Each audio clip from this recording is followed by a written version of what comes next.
Already 3-4টা ডিম নিয়ে বসে আছে ঘরে ফ্যামিলি 3-4টা ডিম ফাটাইবো। কেমন দেখলেন আজকের ম্যাচটি? আজকের ম্যাচটি খুবই ভালো দেখছি।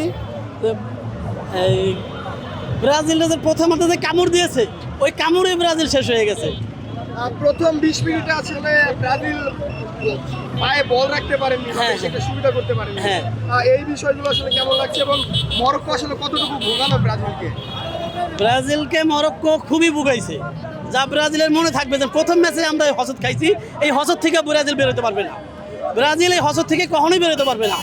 আর প্রত্যেকটা ম্যাচেই ব্রাজিলের উইন হয় কি সম্ভাবনা আছে? নো নো অ্যান্সার, এটা দিতে পারবে না ওরা। ভাই আপনার কাছে একটু জিজ্ঞেস করি, যে ভিনিসিয়াস জুনিয়র ছাড়া ডিবক্সের ভেতরে আসলে কেউ তেমন একটা সুবিধা করে উঠতে পারেননি।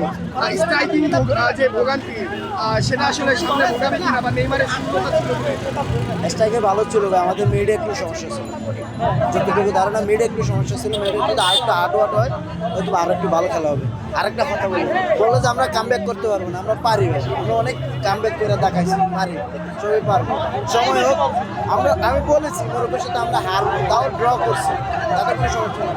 ভাইয়া কইলো কি একটা দুইটা কিন্তু দুইটা স্টার এক্সট্রা করে না, এটি মানতে পারে না ভাই, এটি আসলে মানতে পারে না। আমি আর ভাই আসলে তিনটা নাকি টিনের কাপ, সেটা আসলে কি বলবেন? পাঁচটার মধ্যে তিনটাই নাকি টিনের টিনের কাপ। কাপের যখন খেলা ছিল আপনাদেরও দেশ ছিল আমাদেরও দেশ ছিল, আপনারা কই আছিলেন? আপনারা নিতে পারেন, আমরা নিতে পারছি কেন? আল্লাহ বাঁচাইছে যেন গোল আরেকটা খান নাই। উত্তর দেন, উত্তর দেন। আমরা নিতে পারছি, আপনারা নিতে পারলেন না কেন? আপনারা ছিলেন না তখন? তিনটা কাপ যখন টিনের কাপ নিয়েছি ধরেন, আমরা ছিলাম, আপনারা ছিলেন না?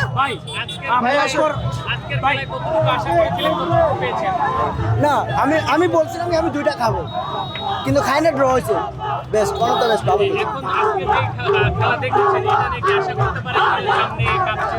সামনে যদি আমাদের মিডকে একটু একটু শক্ত করা হয়েছে, বা এটাকে ভালোই ছিল, এটাকে ভালো করছে, ফিনিশার যদি একটু ভালো হলো আর মিডে একটু ভালো করলে আশা করি। আর যেগুলো পাসিং মিস করছে এগুলো আর একটু সুন্দর হবে এবং বিশ্বকাপ আসবে।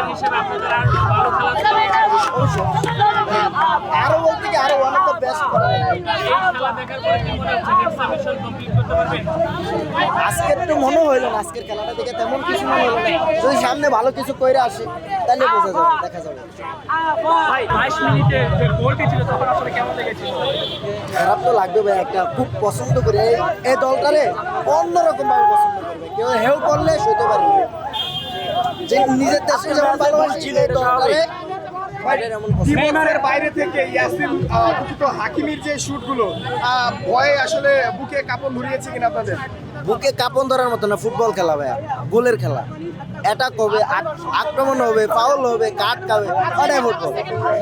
আমি যদি একটা অ্যাটাক করলে ভয় পাই, ঘাবড়ে যায়, তাহলে তো খেলা হবে না, তাহলে সাপোর্ট করা হয় না, এটা সাপোর্ট করা হয় না।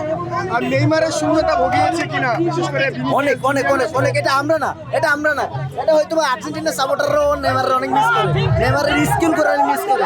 আমরা তো না স্বীকার করতে পারবো, ডিবক্সের ভেতরে আসলে ভিনিসিয়াস ছাড়া কেউ একটা সুবিধা করতে পারেনি।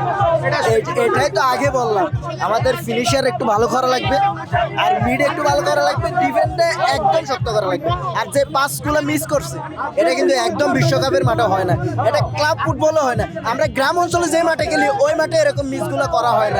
আসলে নিজেকে মেলে ধরতে পারেনি, একদম পারে না, এ বল ধরতে পারে না, ছাড়তেও পারে না, একদম 0-0।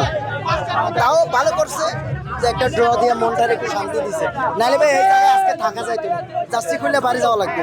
অলরেডি 3-4টা ডিম নিয়ে বসে আছে ঘরে ফ্যামিলি, 3-4টা ডিম ফাটাইবো, তাহলে আল্লাহ বাঁচাইছে না ভাই, সম্মান বাড়ছে, ইজ্জত কে সওয়াল।